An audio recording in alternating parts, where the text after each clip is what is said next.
سيدنا محمد كما صليت على إبراهيم وعلى آل إبراهيم في العالمين إنك حميد مجيد. قال الله تبارك وتعالى في كلامه المجيد: أعوذ بالله من الشيطان الرجيم. بسم الله الرحمن الرحيم. وقالوا لن تمسنا النار إلا أياما معدودة قل اتخذتم عند الله أحدا فلن يخلف الله أحده أم تقولون على الله ما لا تعلمون. قال المؤلف والمفسر رحمه الله تعالى: أدام النفع بعلومه وعلومكم في الدارين آمين. إلى أن قال: يقول تعالى إخبارا عن اليهود فيما نقلوه وادعوه لأنفسهم من أنهم لن تمسهم النار إلا أياما معدودا ثم ينجون منها، فرد الله عليهم ذلك بقوله تعالى: قل اتخذتم عند الله أحدا أي بذلك، فإن كان قد بقى أحد فهو لا يخلف أحده، ولكن هذا ما جرى ولا كان. ولهذا أتى بأم التي بمعنى بل، أي بل تقولون على الله ما لا تعلمون من الكذب والافتراء عليه. اب مفسر رحمت اللہ علیہ سورۃ البقرہ کی ان آیات کی تفسیر فرماتے ہیں کہ اللہ تبارک و تعالی نے ان آیات میں خبر دی ہے یہود کے بارے میں جو ان سے نقل ہوا اور جو انہوں نے دعویٰ کیا اپنے نفسوں کے لیے، اپنی ذات کے لیے، کہ ان کو نہیں پہنچے گی جہنم کی آگ مگر چند دن گنے چنے. ثم ينجون منها، اور اس کے بعد پھر ان کو جہنم سے مکمل نجات مل جائے گی. فرد اللہ علیہم ذالک بقولہ تعالی، اللہ نے رد فرمایا ان کا، فرمایا: قل اتخذتم عند اللہ عہدا ای بذالک، یہ جو تم دعویٰ کر رہے ہو اس دعوے پر کیا تمہارے پاس اللہ تعالی کی طرف سے کوئی وعدہ ہے، کوئی عہد ہے؟ کیونکہ ایسی باتیں جو ہیں وہ عقل سے تو ثابت نہیں ہو سکتی کہ ایک آدمی کو آگ لگے اور ایک کو نہ لگے، یہ تو مسئلہ ہی نہیں. سوال اس قسم کے باتوں کے لیے دلیل چاہیے سمعی، یعنی باقاعدہ کوئی اللہ کی طرف سے عہد ہو تمہارے پاس. اگر تمہارے پاس کوئی ایسا عہد ہے تو یہ تو ٹھیک بات ہے کہ پھر اللہ اپنے عہد کا کبھی خلاف نہیں کرتے، چونکہ عہد کا خلاف کرنا جو ہے یہ صفت نقصان ہے، اور اللہ تبارک و تعالی تمام صفات نقصان سے منزہ اور پاک ہیں. لیکن ایسا تو کوئی عہد نہیں تمہارے پاس، نہ تورات میں، نہ انجیل میں، نہ قرآن میں، تو تم نے یہ دعویٰ کہاں سے کیا ہے؟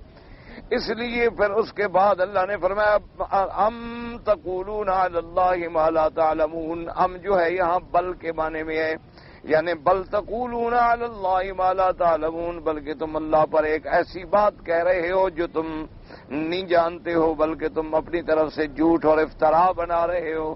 یعنی تمہارے پاس اس پر کوئی دلیل نہیں ہے کہ تمہیں آگ نہیں لگے گی اور تم جہنم میں نہیں جلو گے. تم یہ محض ایک کذب اور افتراء ہے، ایک جھوٹ ہے جو اللہ پر باندھتے ہو اور ایسی باتیں کرتے ہو. قال محمد بن اسحاق عن سیف بن سلیمان عن مجاہد عن ابن عباس رضی اللہ تعالی عنہ ان اليهود كانوا يقولون ان هذه الدنيا 7000 سنة وانما نعذب بكل 1000 سنة يوما في النار وانما هي 7 ايام معدودة. فانزل الله تعالى: وقالوا لن تمسنا النار الا اياما معدودة الى قوله خالدون. محمد ابن اسحاق نے روایت کیا کہ حضرت ابن عباس رضی اللہ تعالیٰ عنہ فرماتی ہیں کہ ان الیہود کانوا یقولون، یہود یہ بھی کہا کرتے تھے کہ اس دنیا کی جو عمر ہے، یعنی اس دنیا کا پورا ابتدا سے لے کر فنا تک 7000 سال. حالانکہ یہ دعویٰ بھی ان کا جھوٹا دعویٰ ہے، کیونکہ دنیا کی انتہا کو تو کوئی جانتا ہی نہیں ماں سوا اللہ تبارک و تعالیٰ. خدا جانے اس دنیا کی کتنی مدت باقی ہے اور کتنی مدت گزر چکی ہے. ہاں اس میں کوئی شک نہیں ہے کہ زیادہ گزر گئی اور تھوڑا حصہ جو ہے وہ باقی ہے، یعنی یہ بات تو ہے واضح، کیونکہ حضور پاک صلی اللہ علیہ وعلا آلہ واصحابہ وسلم تسلیما کثیرا کثیرا، آپ کی نبوت اور آپ کی بعثت جو ہے یہ بھی علامات قیامت میں سے ہے. کیونکہ اس کے بعد اللہ نے نبوت کا سلسلہ ہی بند کر دیا کہ بس اب اور کوئی نبی نہیں آئے گا. تو یہ بھی ایک علامت تھی کہ اب اس دنیا کے انقضاء اور اس دنیا کے فنا کا وقت جو ہے وہ قریب ہے. اسی لیے حضور صلی اللہ علیہ وسلم نے بھی فرمایا کہ انا والساعۃ کہاتین، میرا آنا اور قیامت کا آنا ایسی ہے جیسے ملا ہوا اور جڑا ہوا. اور بعض احادیث مبارک میں آتا ہے کہ حضور پاک صلی اللہ علیہ وسلم نے فرمایا کہ انا والساعۃ کہاتین کا کیا معنی کہ جیسے اس انگلی اور اس انگلی میں تھوڑا سا فرق ہے، اسی طرح تھوڑا سا فرق باقی ہے میرے بعد قیامت جو ہے وہ آنے والی ہے. اور اسی کو قرآن پاک نے بھی کئی مقامات پہ ارشاد فرمایا کہ اقتربت الساعۃ وانشق القمر، کہ بھئی یہ قیامت جو ہے وہ قریب آ گئی اور چاند جو ہے دو ٹکڑے ہو گیا. تو یہ بھی علامات بعثت قیامت میں سے. اور اسی طرح میرے اللہ نے دوسرے مقام پہ بھی قرآن میں ارشاد فرمایا کہ اے میرے پاک پیغمبر، یہ کافر جو ہیں سمجھتے ہیں کہ پہلے تو قیامت ہے ہی نہیں، اگر ہے تو پتہ نہیں کس نے دیکھی کس نے سنی. انہم یرونہ بعیدا ونراہ قریبا، یہ اس کو بڑا دور سمجھتے ہیں لیکن ہم اس کو بڑا قریب سمجھتے ہیں. اور اسی طرح پھر میرے آقا نے خاتم الانبیاء حبیب کبریا حضرت محمد الرسول اللہ صلی اللہ علیہ وسلم نے جتنی علامات قیامت کی بیان فرمائی ہیں، ان علامات کو پھر علماء اور محدثین نے دو حصوں میں تقسیم کیا ہے. ایک علامات کہی جاتی ہیں علامات صغرا، اور ایک علامات کہی جاتی ہیں علامات کبرا. یعنی بعض نشانیاں تو ایسی ہیں جنہیں چھوٹی نشانیوں میں شمار کیا جاتا ہے، اور بعض نشانیاں ایسی ہیں جنہیں بڑی نشانیوں میں شمار کیا جاتا ہے. تو اب محدثین اور علماء کا اس بات پر بھی اتفاق ہے کہ جتنی نشانیاں حضور پاک نے فرمائی تھیں چھوٹی نشانیاں وہ سب پوری ہو چکی ہیں. اب نہیں باقی رہ گئی مگر بڑی بڑی نشانیاں.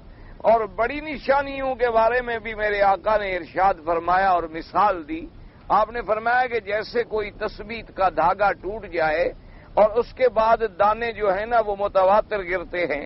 فرمایا جب بڑی نشانیاں ظاہر ہوں گی تو پھر بس فوراً ایک دوسرے کے بعد ایک دوسرے کے بعد ایک دوسرے کے بعد ظاہر ہوتی چلی جائیں. تو اس واقعات سے بھی یہ اندازہ تو ہوتا ہے کہ قیامت جو ہے وہ برحق ہے اور قیامت جو ہے وہ قریب ہے. چونکہ علامات صغرا جو ہیں اشراط الساعہ کی وہ تمام کی تمام پوری ہو چکی ہے.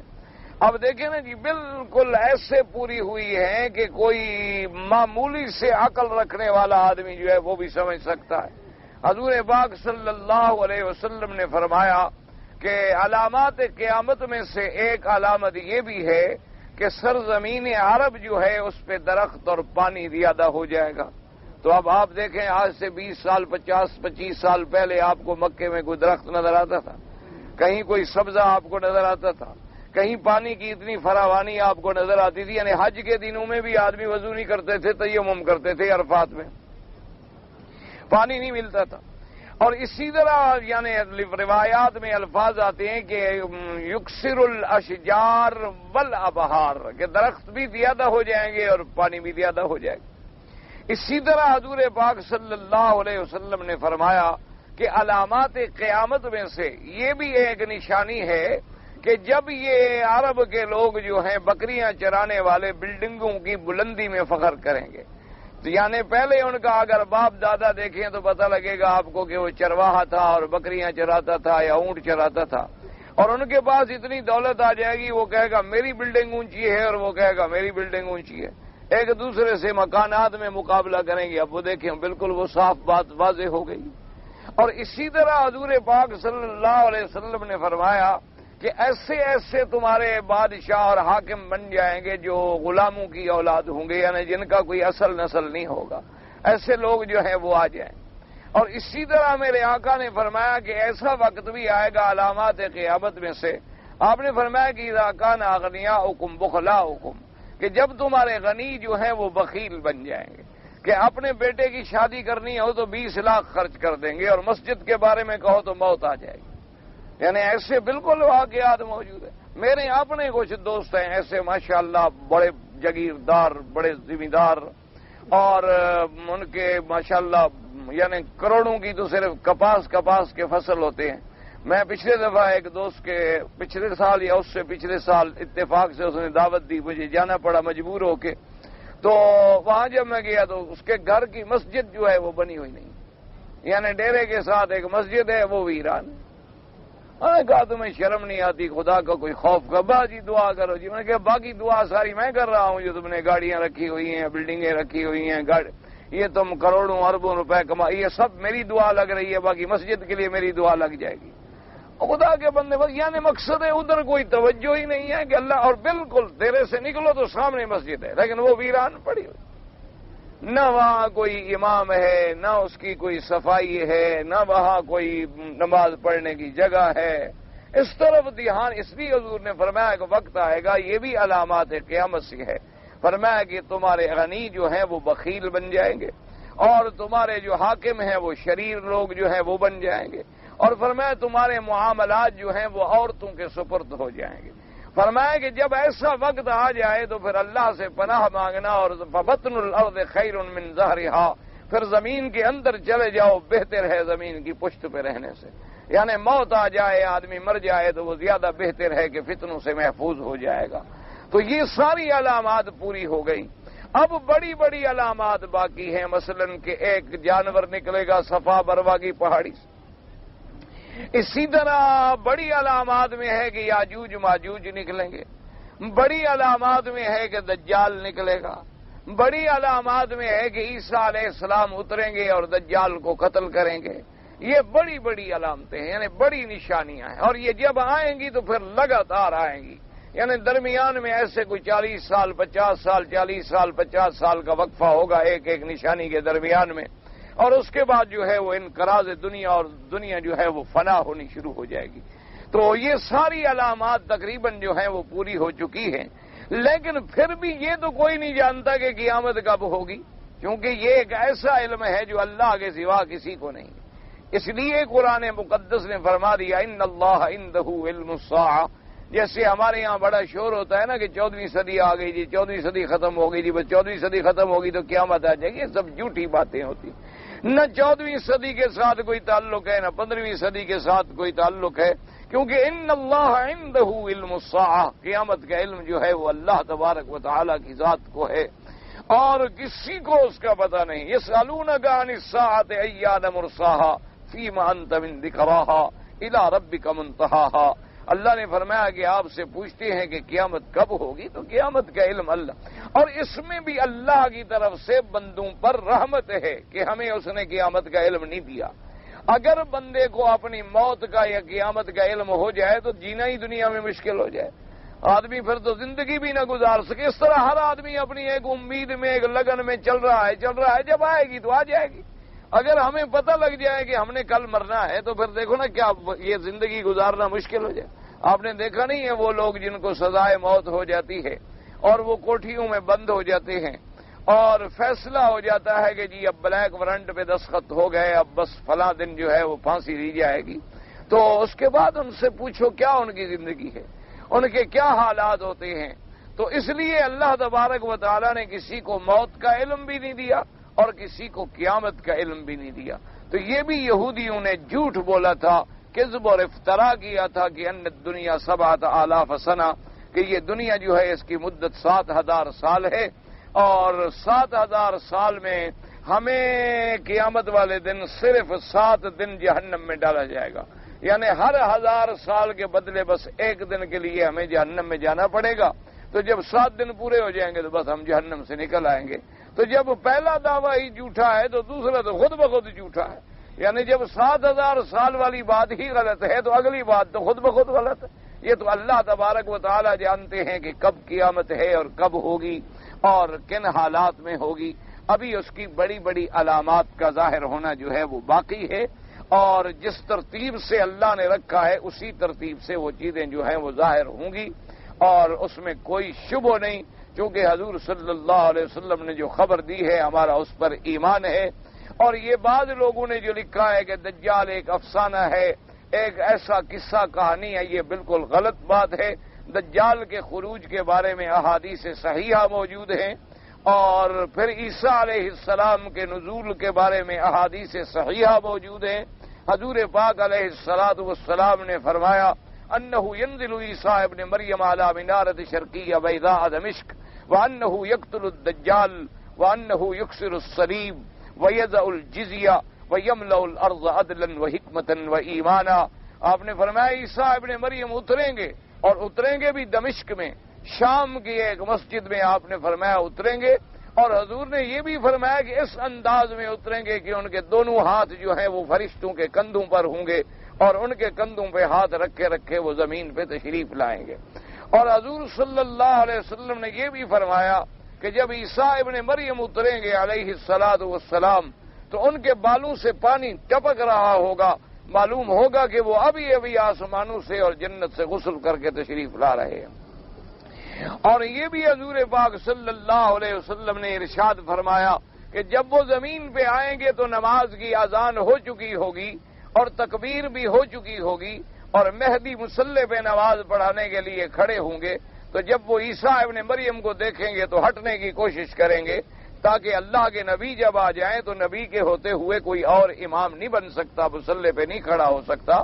لیکن عیسیٰ علیہ السلام فرمائیں گے الا رسلکا الا رسلکا، تم ہی نماز پڑھاؤ، پہلی نماز میں تمہارے پیچھے پڑھوں گا تاکہ واضح ہو جائے کہ میں تابع ہوں محمد الرسول اللہ کے، حضور صلی اللہ علیہ وسلم کی شریعت کا اتباع کروں گا، کیونکہ میں کوئی نئی نبوت لے کے نہیں آیا، نہ کوئی نئی شریعت لے کے آیا، میں تو سابقہ نبی ہوں، آپ سے پہلے میری نبوت کا زمانہ گزر چکا ہے، اب تو صرف میں اتباع اور تصدیق کے لیے اتارا گیا ہوں تاکہ حضور صلی اللہ علیہ وسلم کی نبوت کی تصدیق کر سکوں۔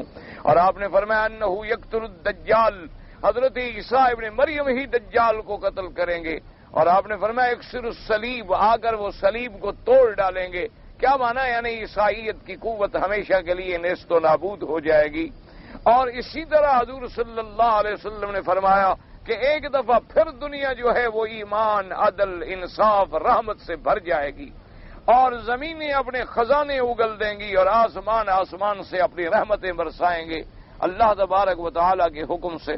اور اس سے پہلے پھر وہ یاجوج ماجوج کا مسئلہ بھی گزر چکا ہوگا، جب وہ آئیں گے، اور اس کے بعد پھر اللہ تبارک و تعالیٰ ان پہ عذاب مسلط فرمائیں گے اور وہ مر جائیں گے، ورنہ وہ تو ایک ایسی قوم ہے کہ جہاں سے گزرے گی پانی کا ایک قطرہ بھی نہیں چھوڑے گی، دریاؤں کے دریا پی جائے گی اور چٹ کر جائے گی۔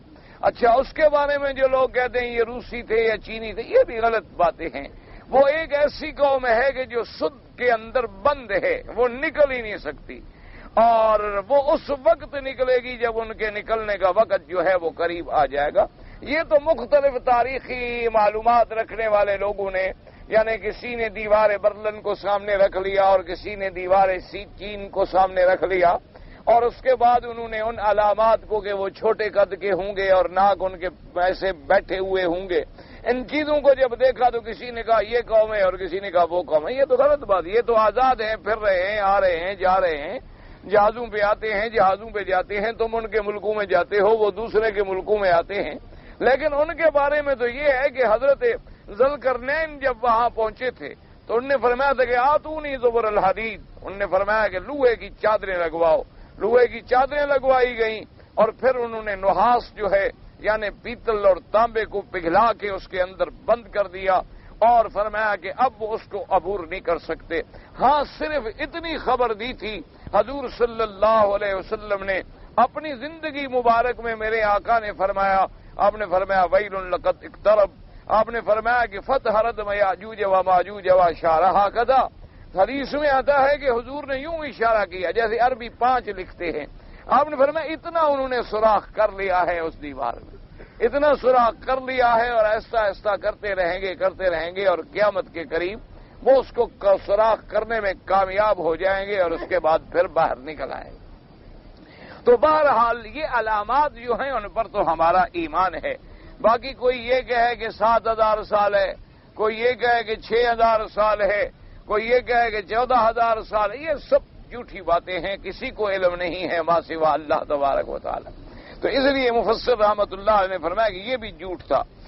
ثم رواه عن محمد سعید اور اکرمۃ ابن عباس بنحوه وقال له في ابن عباس رضی اللہ تعالی عنہ وقالوا لن تمسنا النار الا ایاما معدودة اليهود قالوا لن تمسنا النار الا 40 ليلة زاد غیرہ وہی مدت عبادتہم العجل۔ انہوں نے کہا ایک قول یہ بھی نقل کیا گیا کہ یہود کہتے تھے کہ ہم آگ میں نہیں جائیں گے مگر 40 راتیں۔ انہوں نے کہا بھی صرف 40 رات جو ہے ہمیں آگ میں ڈالا جائے گا۔ اور وجہ کیا ہے؟ انہوں نے کہا وجہ یہ ہے کہ ہمارے باپ دادے نے وہ بچڑا جو بنایا تھا نا سامری نے، اس کی جو عبادت کی تھی تو وہ 40 راتیں کی تھی، تو اتنی دنوں کے لیے ہمیں عذاب ہوگا۔ تو بدبختوں جنہوں نے عبادت کی تھی پھر ان کو عذاب ہو، تم نے تو نہیں کی، تم کو کیوں ہو؟ جرم تو کیا تھا باپ دادے نے، اور تمہیں پھر کیوں پکڑا جائے اس جرم میں، جبکہ اللہ کا فیصلہ ہے کہ لا تزر وازرۃ وزر اخری، ہم کسی کو کسی کے دوسرے کے گناہ میں نہیں پکڑیں گے۔ اب حضرت اکرمہ رضی اللہ تعالی عنہ صحابی ہیں لیکن باپ ابی جہل ہے۔ سیدنا ابراہیم الخلیل علیہ الصلوۃ والسلام ابو الانبیاء والمرسلین ہیں لیکن باپ آزر ہے، کافر ہے۔ تو اب یہ تو نہیں کہ باپ کے کسی جرم کا اثر جو ہے وہ سیدنا ابراہیم الخلیل پہ پڑے، یا سیدنا ابراہیم الخلیل علیہ الصلوۃ والسلام کی وجہ سے ان کے کافر باپ کو چھوڑ دیا جائے، یہ تو نہیں ہوگا۔ لیکن اس لیے بس ایک تخیلات ہیں، جیسے میں نے عرض کیا تھا کہ جتنے باطل فرقے ہیں، جتنے دنیا میں باطل فرقے ہیں، وہ سب تخیلات، توہمات، ظنون اور اپنے گھڑے ہوئے قاعدوں پر زندہ ہیں۔ یہ ایک بات یاد، انہوں نے اپنی طرف سے کچھ خیالات بنائے ہوئے ہوتے ہیں اور ان خیالات پہ وہ جم جاتے ہیں، اور ان کے بعد جو آنے والی نسل ہے وہ ان کے انہی خیالات کو دین بنا لیتی ہے۔ بس ایک یعنی وہم ہے، توہمات ہیں، تخیلات ہیں۔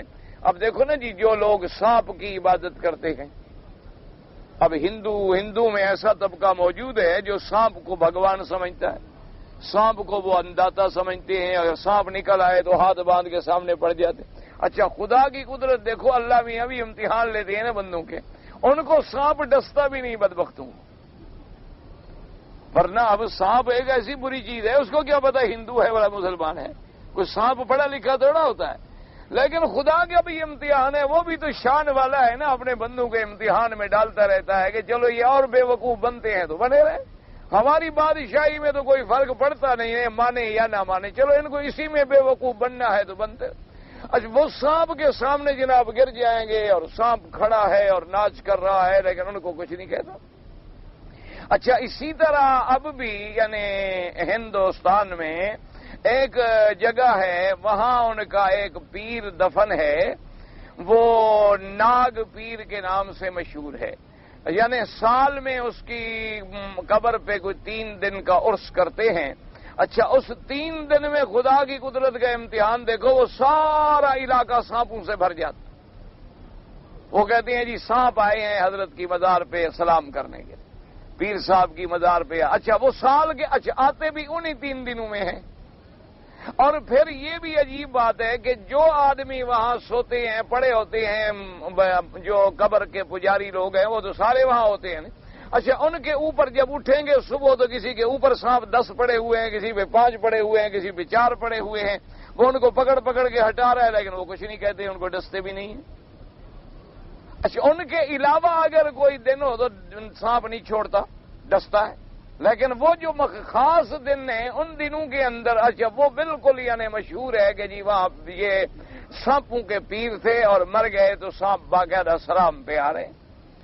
اچھا اسی طرح یعنی عجیب عجیب میرے اللہ نے ایسے بندوں کو امتحان میں ڈالا ہوا ہے کہ بھئی انسان کے عقل و خیرت سے بعید بات ہے، ہماری سمجھ میں نہیں آتی، ماں سوا اس کے کہ ہم کہیں آمنا باللہ، اللہ تیرا شکر ہے کہ ہمیں چلو سانپوں سے اور گائے اور بچڑے سے چھڑا کے اپنے گھر کی اور اپنی ذات کی عبادت کی تو نے توفیق نصیب فرمائی ہے، ہم تیرے شکر گزار ہیں کہ تو نے ہمیں مسلمان بنایا ہے، ورنہ ہم بھی کسی بھگوان کے آگے پڑے ہوتے، کسی دیوی دیوتا کے آگے پڑے ہوتے، کسی سانپ کے آگے پڑے ہوتے، کسی گائے کے آگے پڑے ہوتے، ہم بھی کہیں پڑے ہوتے، ہم کوئی اوپر سے تو نہیں، یہ اللہ کا کرم ہے کہ اس نے ہمیں ان سے چھڑا کے اپنے دروازے پہ گرا دیا، یہ تو اللہ کا کرم ہے، ورنہ حالات ایسے ہوتے ہیں۔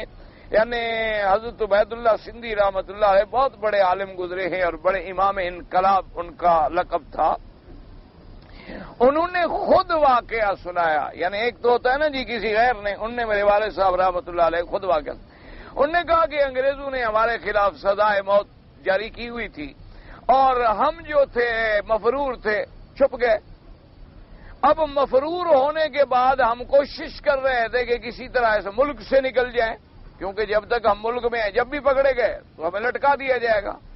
تو اب نکلنے کے لیے ہم دو ساتھی تھے، انہوں نے کہا کہ پھر ہم دونوں ساتھیوں نے یہ کیا کہ ہم لوگوں نے کوشش ہماری یہ تھی کہ کسی طرح ہم اس ملک سے نکل کے سندھ میں چلے جائیں۔ تو سندھ میں پہنچنے کے بعد جو ہے یہ پیر جو گوٹھ جو ہے نا یہاں وہ حضرت آتے تھے، کیونکہ سندھ میں بڑے بڑے اللہ والوں کے برکت رہے ہیں۔ اللہ تبارک و تعالی اب بھی لوگوں کو توفیق دے کہ وہ اپنے دین اسلام اور مذہب کو پہچانے اور اپنے روایات کو پہچانے۔ یہ واقعہ ہے کہ یہ باب الاسلام تھا، یہ حقیقت ہے۔ بڑے بڑے علماء وہاں پیدا ہوئے، بڑے بڑے لوگ پیدا ہوئے، بڑے بڑے مجاہد پیدا ہوئے۔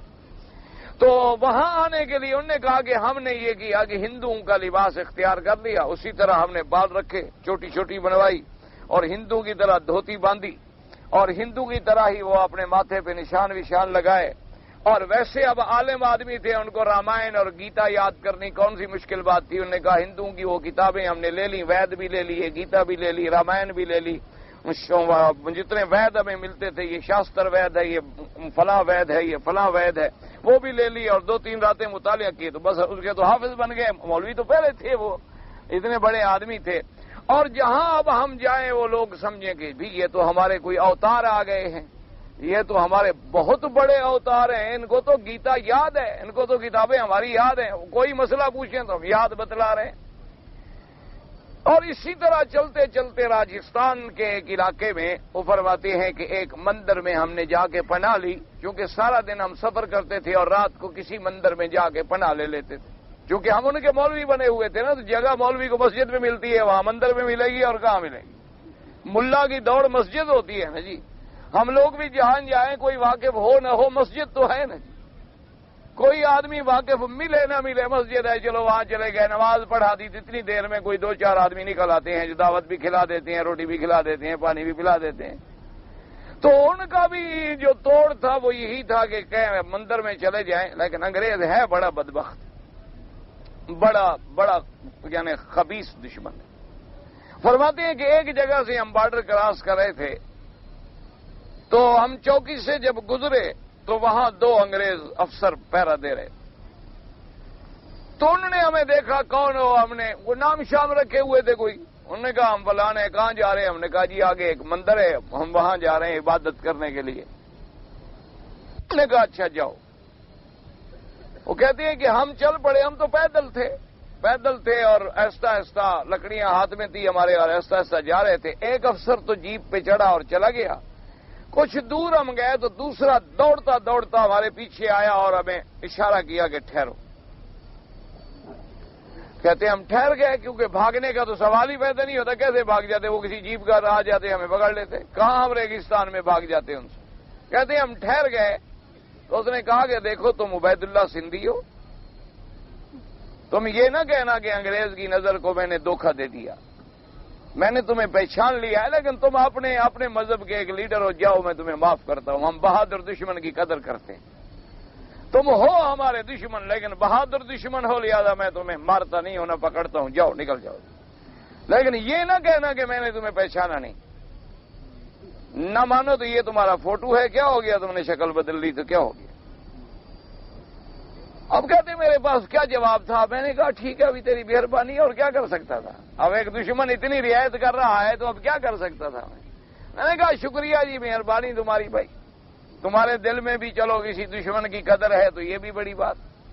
کہتے بہرحال وہ کہتے ہم چلے گئے، وہاں جا کے ایک مندر میں ہم نے ڈیرا لگایا، تو دوسرے دن مندر کے پجاری کے پاس لوگ جو ہیں وہ آئے اور انہوں نے کہا کہ جی دعا کرو، بھگوان کے آگے پرارتھنا کرو، اور اس کے بعد جو ہے تاکہ بارش برسے، راجستھان ہے صحرا کا علاقہ ہے، بارش نہیں آئی، ہم لوگ مر رہے ہیں، ہمارے لیے جو ہے آپ عبادت کریں اور دعا کریں اور اپنے ایشور سے مانگیں اور اپنے بھگوان سے مانگیں۔ تو پنڈت نے ان سے کہا سندھی زبان میں، وہ علاقہ سندھ کے قریب لگتا تھا، کہ بھگوان جو متھو پگھاری ہو، کہ جب بھگوان کے ماتھے پہ پسینہ آئے گا تو پھر بارش آئے گی۔ اب حضرت سندھی فرماتے ہیں ہم کہیں یہ پاگل ہے، بھگوان پتھر کا ہے، اس کے ماتھے پہ کون سا پسینہ آئے گا؟ بھائی پسینہ تو کسی انسان کو آئے گا نا، پتھر کو بھی بلا کبھی پسینہ آتا ہے؟ ہم چپ کر یہ سنتے رہے، ہم بھی تو بنڈل بنے ہوئے تھے۔ اور اس کے بعد جا کر ہم نے عبادت کی اور بڑی دعائیں کی اور بڑے گھنٹیاں بجائیں اور بڑا کچھ کیا اور ورشاد تقسیم ہوئے، کھانے وانے تقسیم ہوئے۔ اب لوگ روز آتے رہے اور وہ روز یہی کہتا رہے کہ جب بھگوان کے ماتھے پہ پسینہ آئے گا نا تو پھر بارش آ جائے گی۔ تو کہتے ہیں کئی دن کے بعد رات کو میرے ساتھی کو ایک شرارت سوچی کہ اس نے ایک بوتل میں پیشاب کیا، پیشاب کر کے جا کے ان کے بھگوان کے سر پہ ڈال دی۔ ہم تھے تو مسلمان، تو ان کو ڈالنے کے بعد اس نے بوتل کو چھپا دیا اور وہاں تھوڑا سا گلاب شلاب کا کوئی عرق پڑا تھا وہ بھی چھڑک دیا کہ بدبو تو نہ آئے نا، ورنہ تو پکڑ لیں گے آخر بھی یہاں کس نے پیشاب کیا۔ تو اس نے وہ چھڑکا وڑکا، یہ عام رکھے ہوتے ہیں نا، بوتلیں بھری ہوئی رکھی ہوتی ہیں ایسی جگہوں پر، تو ایسے اس نے چھڑک وڑک کے جناب وہ نکلا اور سیدھا اس پادری کے پاس گیا اور اس کو اٹھایا۔ اس نے کہا کہ بھائی وہ بھگوان کے ماتھے پہ پسینہ آ گیا۔ وہ جناب پادری بھاگا اور آگے جو دیکھا تو واقعی وہ پانی تو تھا نا، آخر اثرات تو تھے۔ وہ جی بس سجدے میں گر گیا اور گھنٹیاں بجنی شروع ہو گئیں اور بس بھگوان جو متھو پگھاریو ہو گیا جناب، اور ساری رات گھنٹیاں اور صبح زبردست بارش شروع ہو گئی۔ اب انہوں نے کہا اندر کی بات ہم جانتے ہیں کہ کوئی پسینہ وسینہ نہیں ہے، وہ تو ہم نے پیشاب ڈالا تھا، لیکن اللہ کی قدرت دیکھو کہ ان کے عقیدے کو اسی طرح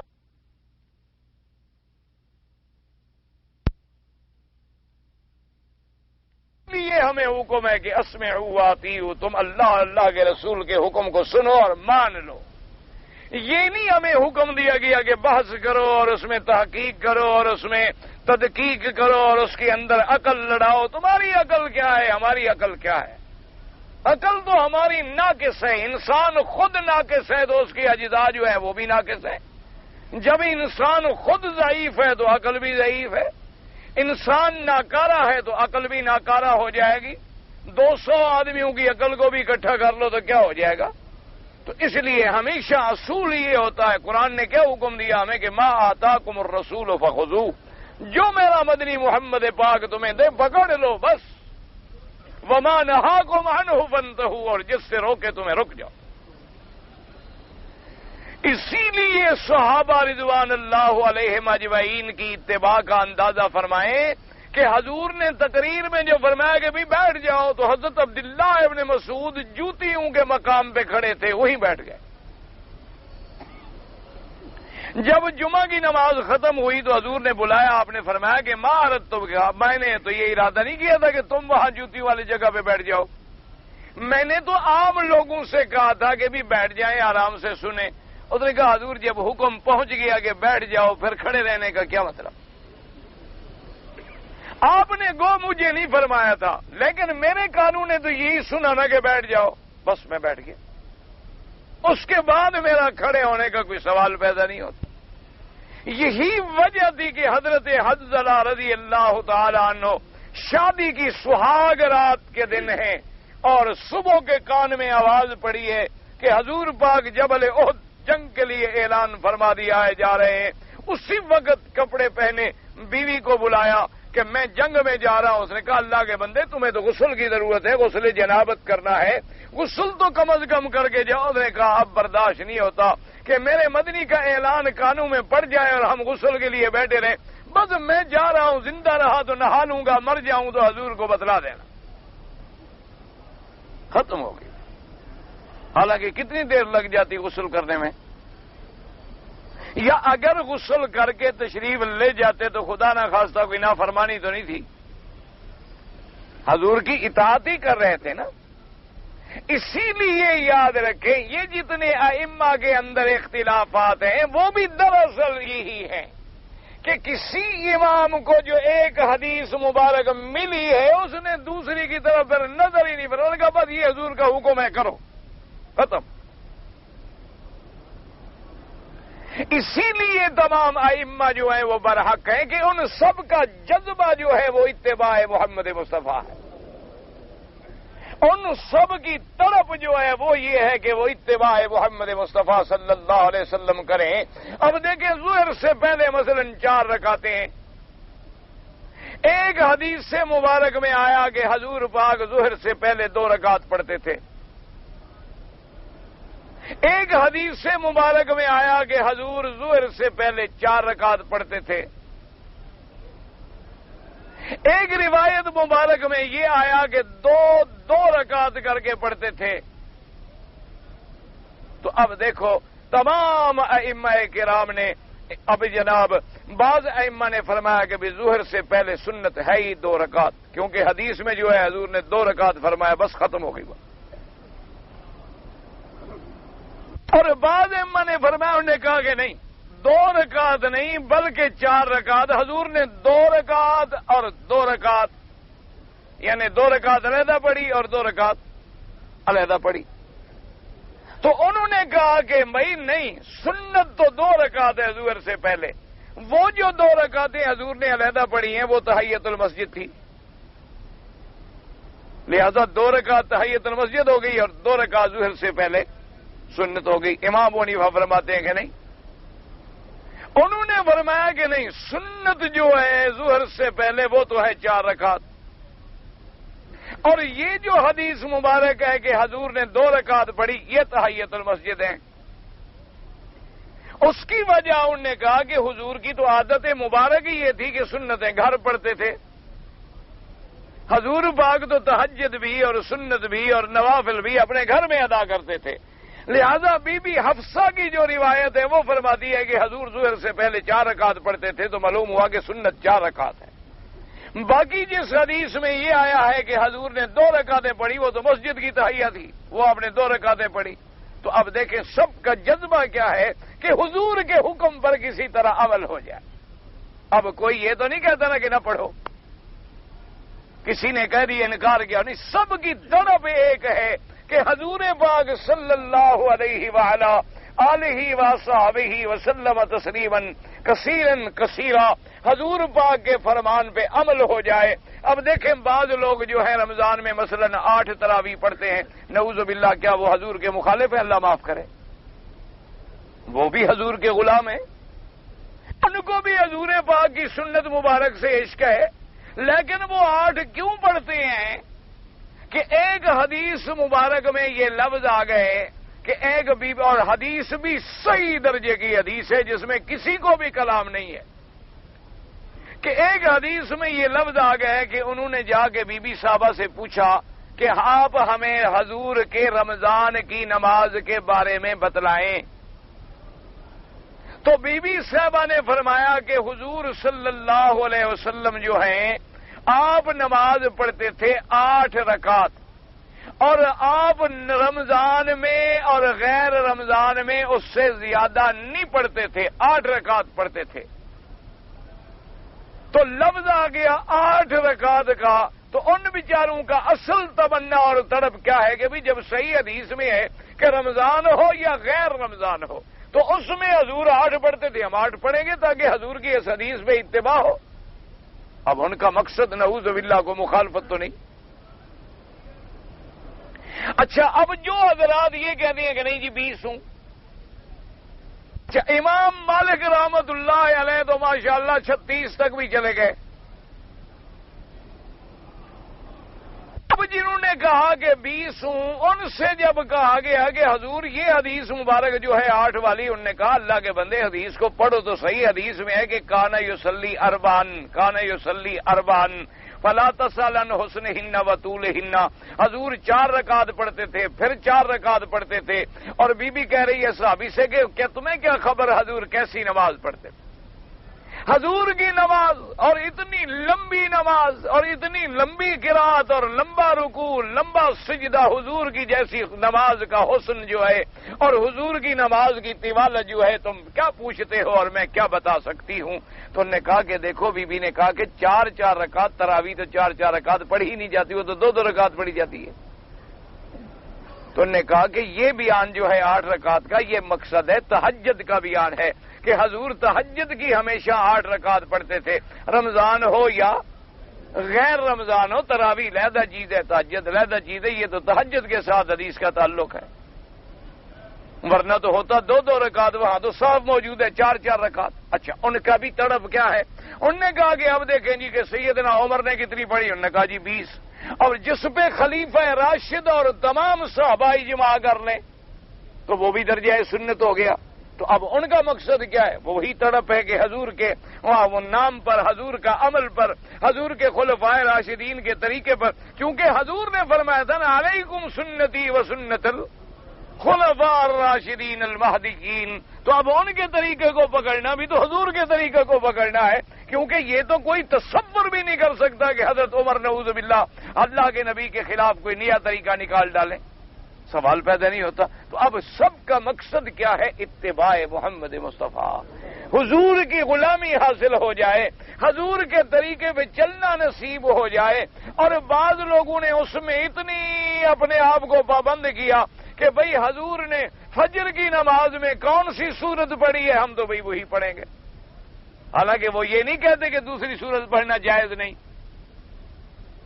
بھئی حضور نے جمعہ کی نمازوں میں کون سی صورتیں پڑھی بھی؟ پہلے سبح اسم ربک الاعلی اور اس کے بعد اللہ کا حدیث الغاشیہ۔ انہوں نے کہا جی ہم تو جمعہ میں یہی پڑھیں، ہم تو عیدین کی نماز میں یہی پڑھیں گے چونکہ حضور نے یہی پڑھی ہے۔ اور ورنہ کسی نے منع تو نہیں کیا، ورنہ تو قرآن سارا ہے، جہاں سے کوئی مرضی آئے پڑھیں، جمعہ بھی ہو جائے گا، عیدین بھی ہو جائیں گی۔ لیکن یہ سب کی ایک تڑپ ہے، ایک تمنا ہے، ایک جستجو ہے کہ ہمیں حضور کی غلامی نصیب ہو جائے۔ اس لیے ائمہ نے، اس لیے دنیا کے تمام علماء اس بات پہ الحمدللہ خلفاً و سلفاً متفق ہے کہ بھئی صحابہ کا دامن پکڑ لیا تو نجات ہو گئی، ان ائمہ برحق کا نام پکڑ لیا تو الحمدللہ، اور خود اللہ نے علم دیا اور حدیث کو سمجھ کے اتباع کر لی تو سبحان اللہ، اللہ آپ کو بھی اور ہر مسلمان کو نصیب کرے۔ تو اللہ تبارک و تعالی ہمیں اختلافات سے، ہمارا کام صرف اتنا ہے کہ سمعنا واطعنا، سمعنا واطعنا، یہی ہمیں قرآن میں سکھلایا گیا، ربنا لا تؤاخذنا ان نسینا او اخطانا، ہمیں یہی سبق دیا گیا ہے کہ السمع والطاعہ، کہ میرے نبی پاک کی سنو اور اطاعت کرو، ہمیں یہی حکم دیا گیا اطیعوا الرسول، میرے رسول کی پیروی کرو، ہمیں یہی حکم دیا من یطع الرسول فقد اطاع اللہ۔ اب اگر کوئی بات ہمارے عقل میں سمجھ میں نہیں بیٹھ رہی تو ہمارے عقل کا قصور ہے، اللہ کے کلام کا یا اللہ کے نبی کے فرمان کا کوئی قصور نہیں۔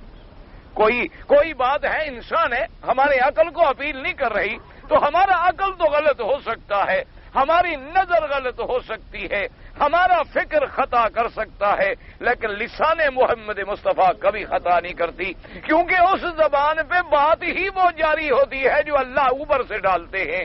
وما ينطق عن الهوى ان هو الا وحی یوحى، فرمایا میرا نبی اپنی خواہش سے نہیں بولتے، وہ تو وہی بات بولتے ہیں جو میں ان کے پر وحی کرتا ہوں۔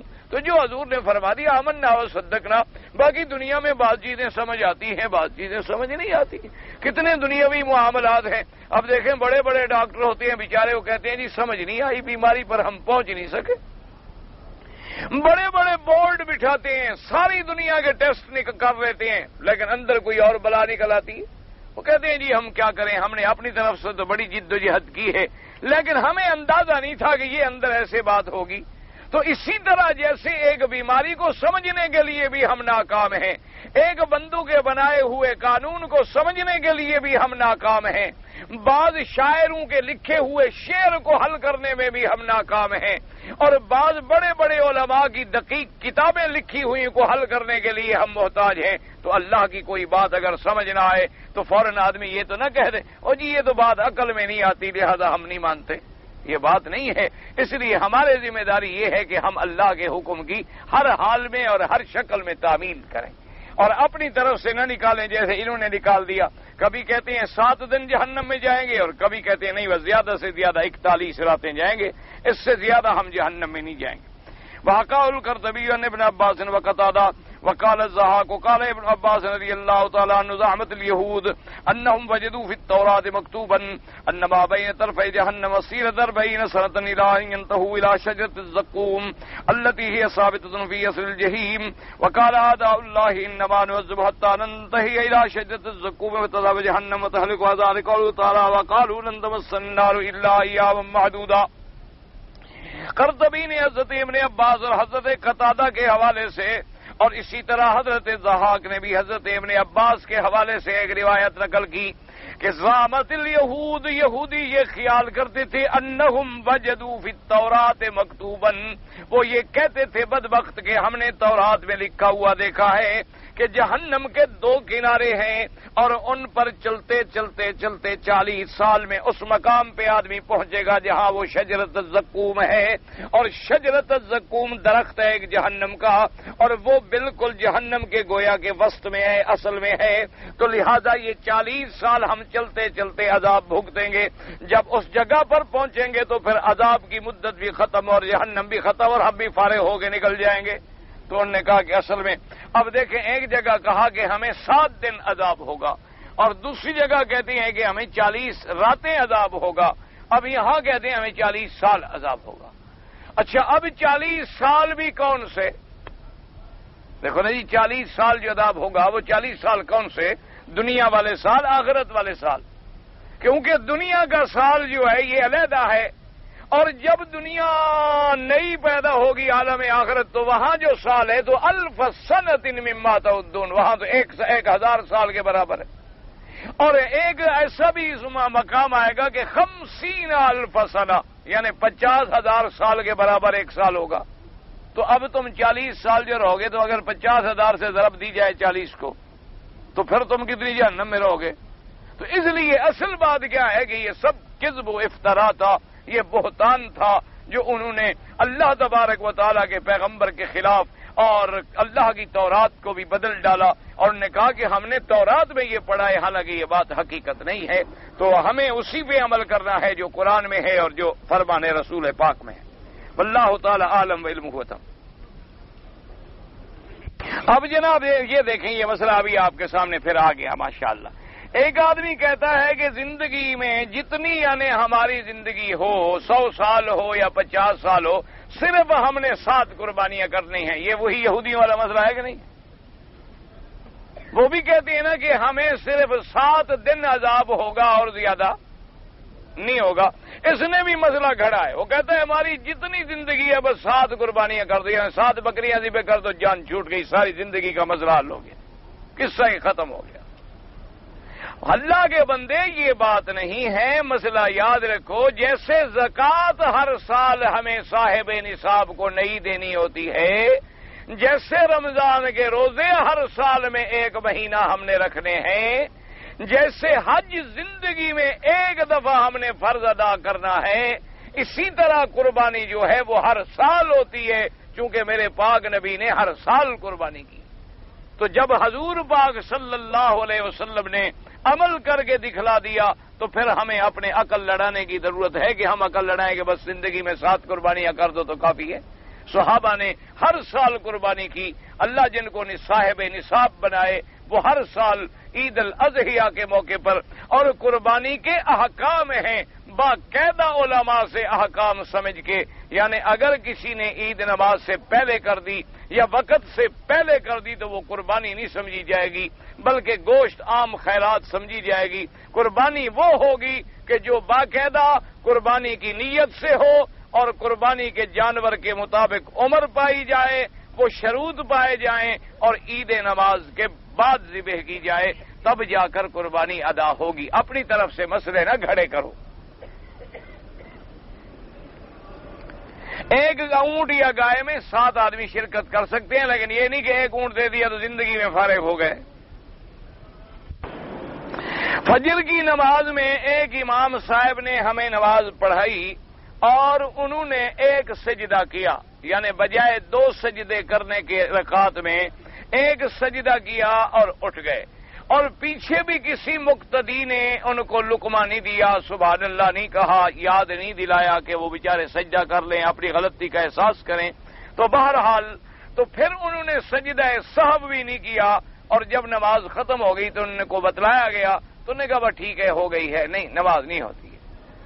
ویسے سب کی غلطی ہے، امام بھی تو انسان ہے، امام تو بھول گیا، چلو کہ انسان ہے بھول گیا، اس بیچارے نے سمجھا کہ میں نے 2 سجدے کیے ہیں، لیکن جو ہم پیچھے کھڑے ہوتے ہیں ہمارا بھی تو کوئی ذمہ داری ہے کہ ہم پر اپنا فرض پورا کریں کہ ان کو یاد دلائیں۔ بہرحال نماز پھر ادا کرنی ہوگی، سجدے کے بغیر نماز نہیں ہوتی۔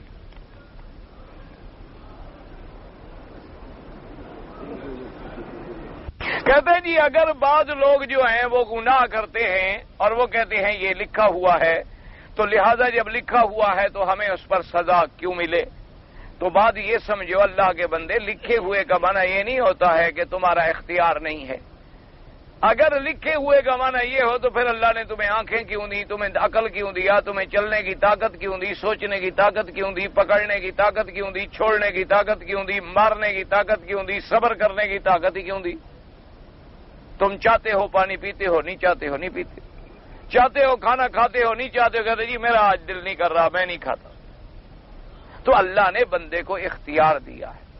لکھے ہوئے کا معنی یہ ہے کہ چونکہ جو ہم نے کرنا ہے ہمارے پیدا ہونے سے پہلے چونکہ اللہ کے علم میں تھا کہ میرا فلاں بندہ فلاں تاریخ کو یہ حرکت کرے گا، تو اللہ نے اپنے کمال علم کو ظاہر کرنے کے لیے ہر چیز کو لکھ دیا کہ ہر چیز اس کے علم میں ہے اور لکھی ہوئی ہے، اور جب وہ واقعہ ہوتا ہے اور فرشتے دیکھتے ہیں کہتے ہیں سبحان اللہ، مولا کمال ہے تیرے علم کا کہ ابھی یہ دنیا بھی پیدا نہیں ہوئی تھی اور تو نے لکھ دیا کہ یہ ہوگا یہ ہوگا یہ ہوگا یہ ہوگا۔ یہ معنی نہیں ہوتا کہ ہمیں مجبور کر کے کافر بنایا جاتا ہے یا ہمیں مجبور کر کے نعوذ باللہ گناہ کرایا جاتا ہے۔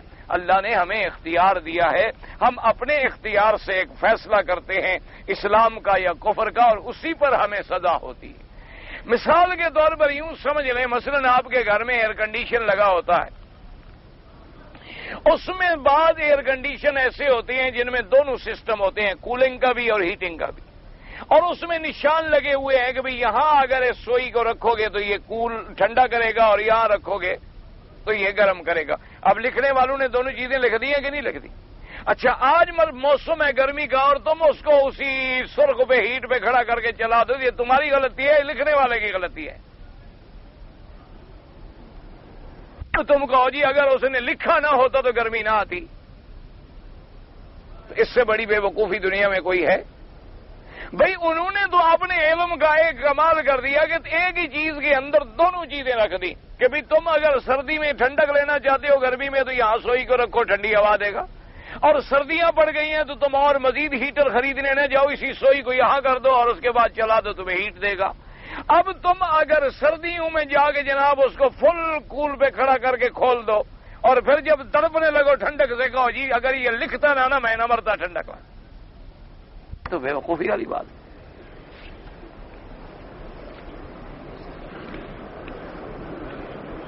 روضہ رسول پہ سلام پڑھنا بالکل سنت ہے، صحابہ سلام پڑھتے تھے روضہ مبارک پہ ادب سے کھڑے ہو کر الصلاۃ والسلام علیک یا رسول اللہ، اور بعض احادیث مبارک میں یہ بات موجود بھی ہے کہ اللہ تبارک و تعالی وہ سلام حضور کو سنواتے ہیں۔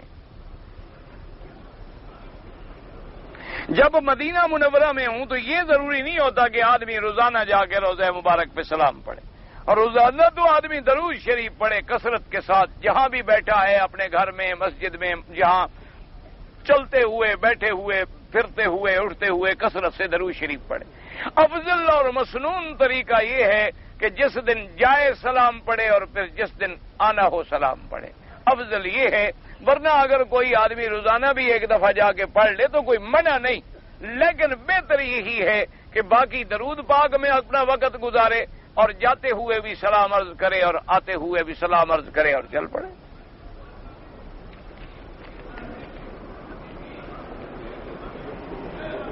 سنت کے مطبق پتہ نہیں کیا ہوتا ہے، سنت کا مطبق بنا رہا ہے، یعنی سینڈوچ بنا رہا ہے، یعنی شرع پر ہر طرح کا برابر ہو۔ جو پیر ہوتا انسان ہوتا، پتہ نہیں کیا ہوتا، پیر انسان نہیں ہوتا تو جانور تو پیر نہیں ہوتا، پتہ نہیں کیا لکھا ہے، سمجھ آئے تو میں بھی کروں۔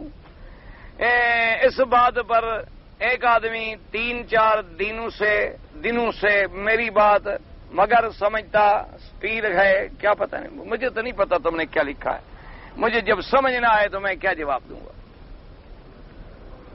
ناپاک جسم پر اگر ناپاک کپڑے پہنے جائیں، اگر پاک جسم آپ کا ہے اور کپڑے ناپاک پہنے اور آپ نے غسل کے فوراً بعد پہن لیے، بدن آپ کا گیلا تھا، تو لازمی بات ہے کہ وہ ناپاکی آپ کو لگ گئی، آپ بھی ناپاک ہو گئے۔ اور اگر آپ کا بدن خشک تھا پھر آپ کا بدن تو ناپاک نہیں ہوگا، لیکن یہ کون سی عقل مندی ہے کہ بندہ ناپاک کپڑے پہنے؟ یہ تو حالات پہ ہے کہ وہ کپڑے آپ پر اثر کر رہے ہیں کہ نہیں کر رہے، ورنہ اب ناپاک کپڑے آدمی ہاتھ میں اٹھا کے لے جاتا ہے تو ناپاک تھوڑا ہو جاتا ہے. ہاں اگر ناپاکی لگ جائے تو لازمی بات ہے کہ پھر ناپاک ہو جائے گا. ایک اصولی سی بات ہے، یہ حالات ہے. پاک کپڑوں کے ساتھ ناپاک کپڑے، ان کا بھی وہی حکم ہے. اگر وہ لگتے ہیں، اثر کر رہے ہیں تو ناپاک ہو جائیں گے، نہیں کر رہے تو نہیں ہوں گے. اسی طرح اگر مثلا ایک آدمی نے وہ اپنے میاں بیوی لیٹے ہیں کپڑے پہنے ہوئے، لیکن کپڑوں کو کچھ نہیں لگا تو کپڑے ناپاک نہیں ہوں گے. تو لوگ متے کو جائز سمجھتے ہیں، وہ قرآن و سنت کے مخالف ہیں. کیونکہ قرآن و سنت نے ایک واضح بات فرما دی ہے کہ الا علی ازواجہم او ما ملکت ایمانہم فانہم غیر ملومین فمن ابتغى وراء ذلك فاولئک هم العادون.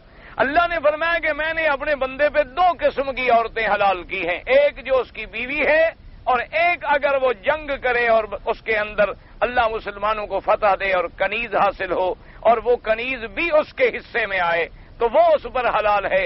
ان دو چیزوں کے علاوہ اسلام نے فرمایا اور جو کوئی راستہ ڈھونڈے، طریقہ نکالے، وہ ظالم ہے اور حد سے نکلنے والا ہے. تو لہذا متے میں نہ تو نکاح والی بیوی ہے نہ کنیز ہے، دونوں چیزیں تو ہے نہیں.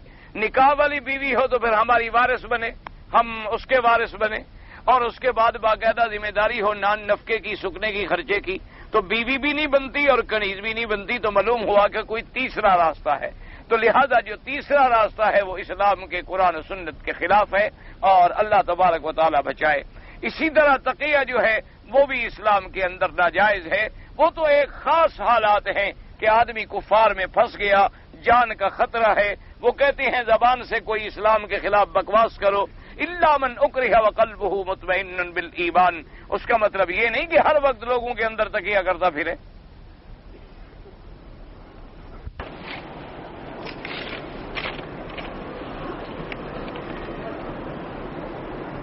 جو آدمی بی بی عائشہ صدیقہ کے بارے میں نعوذ باللہ یہ لکھیں کہ وہ بندریہ ہے یا ایسی ہے، ان کے کفر میں کوئی شبہ نہیں، کیونکہ یہ بالاتفاق مسئلہ ہے، اس میں جھگڑا نہیں. جو آدمی بی بی عائشہ کو پاک نہیں سمجھتا وہ کافر ہے. یہ اس میں تو کوئی جھگڑا ہی نہیں، کسی مولوی کا جھگڑا ہی نہیں، کوئی تعویل ہی نہیں. کیونکہ بی بی عائشہ کی برات جو ہے وہ قرآن میں ہے. بی بی عائشہ کی برات اللہ نے دی ہے، اللہ نے گواہی دی ہے کہ بی بی عائشہ پاک ہے. اور اللہ نے قرآن میں ایک آیت نہیں بلکہ ایک پورا رکوع اتارا بی بی عائشہ کے شان میں. تو اگر کوئی آدمی قرآن کی ایک آیت کا بھی منکر ہے وہ تو کافر ہے. یہ جائے کہ ایک رکوع کا منکر ہو جائے تو اس لیے اس میں تو کوئی شبہ ہی نہیں ہے. اسی لیے جو لوگ یہ عقیدہ رکھتے ہیں نعوذ باللہ کہ بی بی عائشہ کو ہم قبر سے نکالیں گے اور حد جاری کریں گے، تو ان کے کفر میں کسی کو کوئی شبہ ہونے کا سوال ہی پیدا نہیں ہوتا. شیعہ کی یہ اذانیں وہ سنت کے خلاف ہے، کیونکہ اذان جو ہے یاد رکھو حضور نے خود سکھلائی ہے. حضرت ابی محذورہ فرماتے ہیں کہ مجھے حضور نے سامنے بٹھا کے فرمایا کہ کہو اللہ اکبر اللہ اکبر. میں نے کہا، پھر حضور میں اللہ اکبر اللہ اکبر. تو یہ جتنی اذان ہوتی ہے ہماری یہ خود حضور نے سکھلائی ہے. اور پھر اذان کوئی ایک دن تو نہیں، اذان مکے میں، مدینے میں، خیبر میں، تبوک میں، احد میں، ہر مقام پہ اذانیں ہوئیں. اور پھر حضور کی زندگی میں تقریباً 20 سال سامنے اذانیں ہوتی رہیں. تو اس لیے یہ کوئی ایسا مسئلہ تو نہیں کہ چھپا ہوا ہو. تو اس میں بھی جن لوگوں نے اپنی طرف سے ٹکڑے لگائے ہیں وہ قرآن و سنت کے مخالف ہیں اور حضور کے طریقے کے مخالف ہیں. باقی یہ جو عید وغیرہ انہوں نے بنایا ہوا ہے غدیر کا اور فلانے کا، یہ سب جھوٹی باتیں ہیں. حضور صلی اللہ علیہ وسلم کی عید عرفات میں تھی، آپ نے حج عرفات میں پڑھا، آپ نے عید مینا میں گزاری اور واپس جاتے ہوئے اس مقام پہ آپ نے پڑاؤ کیا تھا. ورنہ عید اگر وہاں ہوتی تو پھر عرفات آنے کی ضرورت ہی کیا تھی؟ پھر حضور صلی اللہ علیہ وسلم کو مینا آنے کی کیا ضرورت تھی؟ حضور صلی اللہ علیہ وسلم کو عید الاضحیٰ کا خطبہ پڑھنے کی کیا ضرورت تھی؟ حضور صلی اللہ علیہ وسلم کو خطبہ حجۃ الوداع جو آج پورے عالم میں، یعنی حضور نے جو حجۃ الوداع پہ خطبہ دیا ہے وہ پورے عالم انسانیت کے لیے ایک دستور ہے. اور لطف کی بات یہ ہے کہ دنیا کے تمام دوائر جو ہیں چاہے کافروں کے بھی ہیں، انہوں نے بھی حضور کے خطبہ حجۃ الوداع کو سامنے رکھ کے اپنے اصول بنائے ہیں. لیکن افسوس یہ ہے کہ ہم مسلمان عمل نہیں کرتے.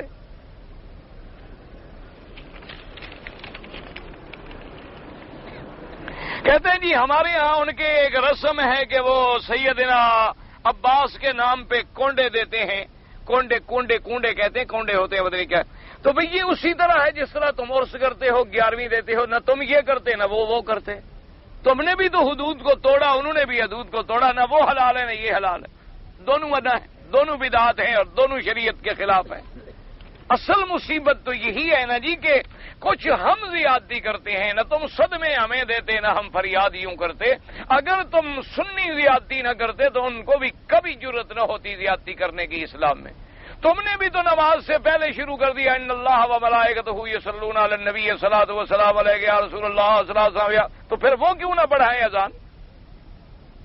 اگر تم اذان سے پہلے ٹکڑا لگا دو تو تمہاری سنت میں فرق نہیں پڑتا. تم اذان کے بعد ایک اتنا بڑا لمبا ٹکڑا لگا دو تو تمہاری سنت میں فرق نہیں پڑتا. اگر وہ بڑھائیں تو پھر چیختے ہو. تو راستہ تو تم دیتے ہو مخالفوں کو.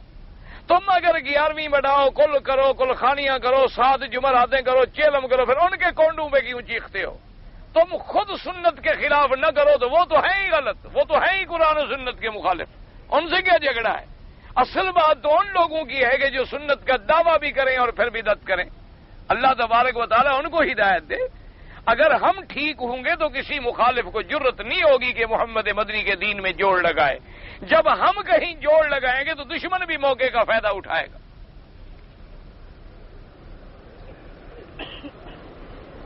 ایک مولوی صاحب نے کہا کہ حضور نے کبھی ناف پہ ہاتھ رکھ کے نماز نہیں پڑھی تو نہ پڑھا کرے، کوئی بات نہیں، ہم تو نہیں چڑھتے.